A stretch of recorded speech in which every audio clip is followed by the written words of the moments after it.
ನಮಸ್ತೆ ನವ ಕರ್ನಾಟಕ ಟಿವಿಗೆ ಸ್ವಾಗತ.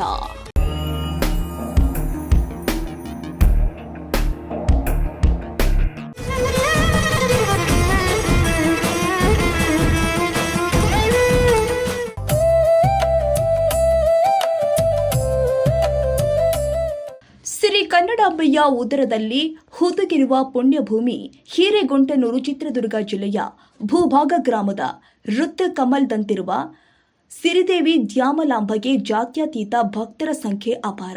ಇಲ್ಲಿ ನಡೆಯುವ 7 ದಿನಗಳ ಶ್ರೀದೇವಿಯ ಜಾತ್ರೆ ಯುಗಾದಿಯ ನಂತರ 3ನೇ ದಿನ ಗೌಡರ ಮನೆ ಮುಂದೆ ಸೇರಿದ ದೇವಸ್ಥಾನದ ಅಭಿವೃದ್ಧಿ ಟ್ರಸ್ಟ್ ಹಾಗೂ ಪುರಜನರ ನಿರ್ದೇಶನದಂತೆ ರೂಪುಗೊಂಡ ಅದೇ ಊರ ತಳವಾರನಿಗೆ ಅಗ್ರತಾಂಬೂಲ ನೀಡುವ ಮೂಲಕ ಚಾಲನೆಗೊಳ್ಳುತ್ತೆ. ದೇವಾಲಯದ ಅಭಿವೃದ್ಧಿ ಸಮಿತಿ ಹಾಗೂ ಮುಜರಾಯಿ ಇಲಾಖೆ ನೇತೃತ್ವದಲ್ಲಿ ನಡೆಯುವ ಈ ನಾಡಹಬ್ಬ ನೋಡಲು ಮನೋಹರ. ಈ ಸಂದರ್ಭದಲ್ಲಿ ಕಲ್ಯಾಣೋತ್ಸವ, ನವಿಲು ಉತ್ಸವ ಹಾಗೂ ಗಣೇಶೋತ್ಸವ ಪೂಜೆ ಇವೆಲ್ಲವೂ ಕೂಡ ಕಳಸವಿಟ್ಟಂತೆ ಸಂಜೆ ರಥೋತ್ಸವ ದೊಡ್ಡೇರಿಯ ಗ್ರಾಮಸ್ಥರಿಂದ ಸಿಡಿ ಉತ್ಸವ ಕ್ರಮಬದ್ಧವಾಗಿ ನೆರವೇರುತ್ತೆ.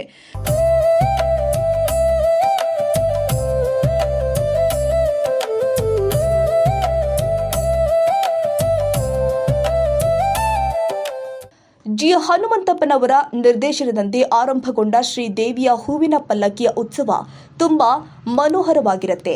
ಕೊನೆಯ ದಿನ ದೇವಾಲಯದ ಎದುರು ಬಿರುಗುವ ಬಣ್ಣದ ಕುಳಿಯ ಆಟ, ವಿವಿಧ ರಂಗುರಂಗಿನ ನೋಟ, ಜನರ ಭಕ್ತಿ ಉತ್ಸಾಹ, ವಿಜೃಂಭಣೆಗಳ ಕೂಟ ನೋಡಿದವರ ಭಕ್ತಿ ಭಾವವನ್ನ ಇಮ್ಮಡಿಸುವಂತಿರುತ್ತೆ. ದೇವಾಲಯದ ಅಭಿವೃದ್ಧಿ ಟ್ರಸ್ಟ್ ನಿರ್ದೇಶನದಂತೆ ನಡೆಯುವ ದಾಸೋಹ ಕೌಂಕರ್ಯ ಪ್ರತಿ ಮಂಗಳವಾರ, ಶುಕ್ರವಾರ ಗ್ರಾಮದ ಸೌಹಾರ್ದತೆಯ ಪ್ರತೀಕವಾಗಿದೆ.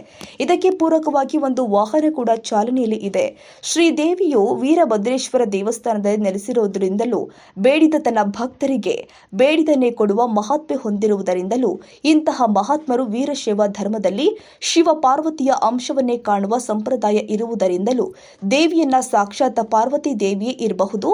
ದಕ್ಷನನ್ನ ಸಂಹರಿಸಲು ಭುವಿ ಗವತರಿಸಿ ಇಲ್ಲಿಯೇ ನೆಲೆಸಿರುವ ತನ್ನ ಮಗ ವೀರಭದ್ರನನ್ನ ನೋಡಲು ಬಂದು ಇಲ್ಲಿಯೇ ನೆಲೆಸಿದ್ದಳೆಂದು ಈಗಲೂ ಕೂಡ ಅನೇಕ ಭಕ್ತರು ಈ ದೇವಿಯನ್ನ ಭಕ್ತಿಯಿಂದ ಆಚರಿಸಿಕೊಂಡು ಬಂದಿರುತ್ತಾರೆ. ದೇವಿಗೆ ಅಲಂಕಾರ ಮಾಡಿರುವ ಒಡವೆಗಳ ಮೇಲೆ 102 ವರ್ಷ ಹಿಂದಿನ ಇಸವಿಯನ್ನ ನಾವು ಇಲ್ಲಿ ಕಾಣಬಹುದಾಗಿದೆ. ಹಾಗಾಗಿ ಬೇರೆ ಬೇರೆ ರಾಜ್ಯಗಳಿಂದ, ಬೇರೆ ಜಿಲ್ಲೆಗಳಿಂದ ಅಪಾರ ಸಂಖ್ಯೆಯಲ್ಲಿ ಭಕ್ತರು ಈ ರಥೋತ್ಸವಕ್ಕೆ ಪಾಲ್ಗೊಂಡು ದೇವಿಯ ದರ್ಶನವನ್ನ ಪಡೆಯುತ್ತಾರೆ.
ನವ ಕರ್ನಾಟಕ ಟಿವಿ, ಜನಪರ ನ್ಯಾಯಪರ.